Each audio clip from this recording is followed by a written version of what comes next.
What is a movie you find terrible but critics seem to love? Waterworld 1995. Oh wait, other way around.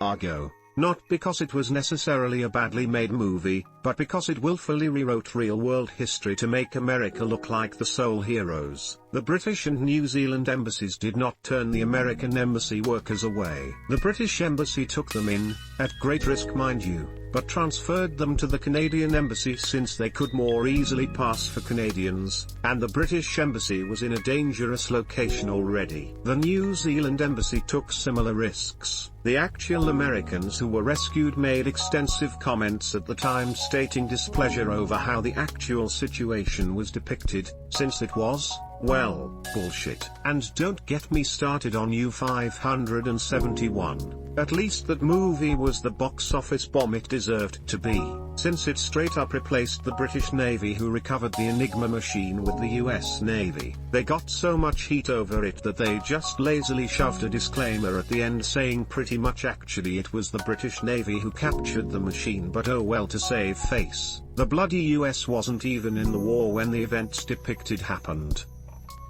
There's some sad person out there who's gonna use this as a movie recommendation thread. Shakespeare in Love.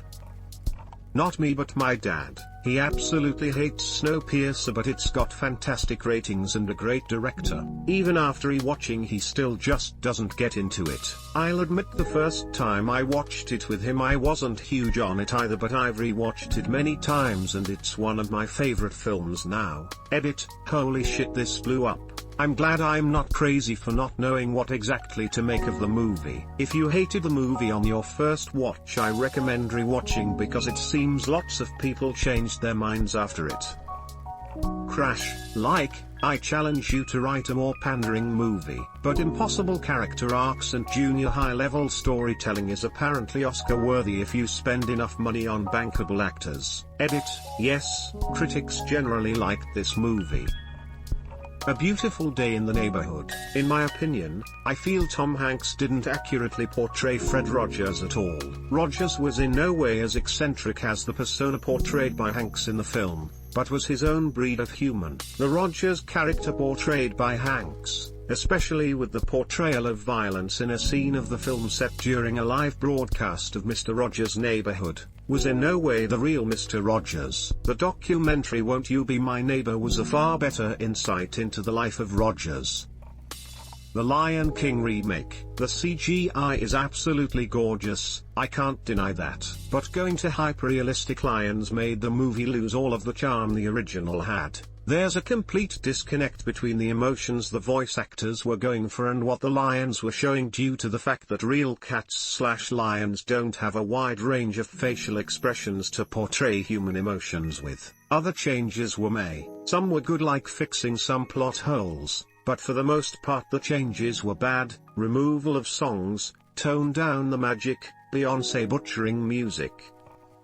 Toy Story 4. When it was first announced I thought it was an unnecessary movie. After watching the trailers I still thought it was unnecessary, and after watching the movie I realized I was correct, and this led me to hate the movie because the trilogy had a perfect ending. By the way, How to Train Your Dragon 3 should have won the Oscar in Toy Story place. Peas. Sorry about my English if I made any mistakes, it is not my language. Ralph Breaks the Internet.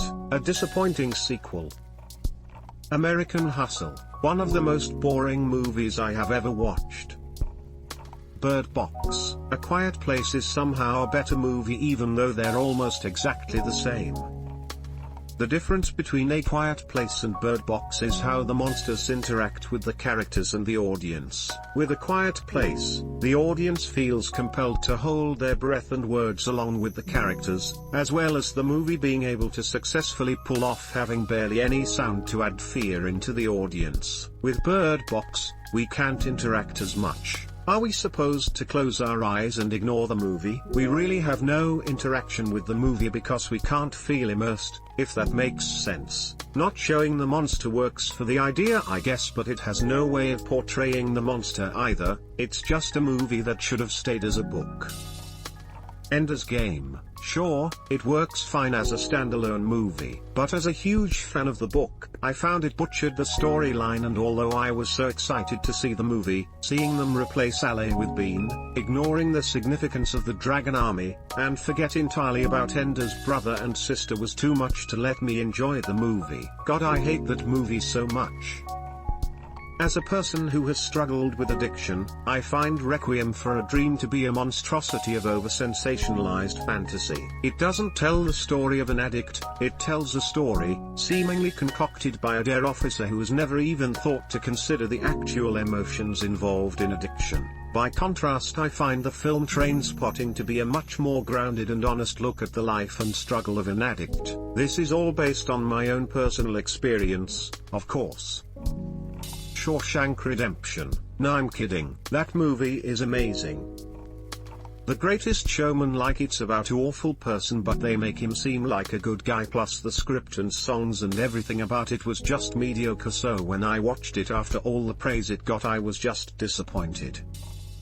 I genuinely think that the movie Gravity with Sandra Bullock and George Clooney is one of the worst movies that has ever hit the big screen. Happy Feet. What in the actual F! Exclamation mark. Remember Inglourious Bastards and its movie in a movie segment's Dolls Dare Nation? You know, the propaganda film about Frederick Soller, the hero sharpshooter, which premieres towards the end of the movie. American Sniper is that film, only feature-length, and in color.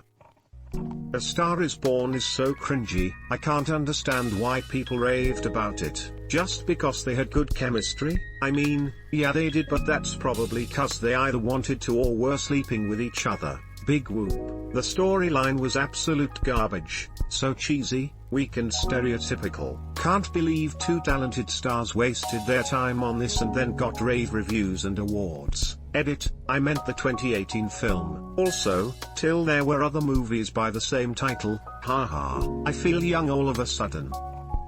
Lady Bird was a super okay coming of age story. Acting was fine, but I don't get where all of the awards season hype came from. 8th Grade, directed by Bo Burnham, was a better movie. Emo. Titanic. I just don't get it. Most of the special effects are amazing, some shots have too much of that 90s CGI look, but the actual movie was an extremely generic love story with nothing new. Well, the real star of the show was the boat. The love story was really to just get us on board and to the sinking.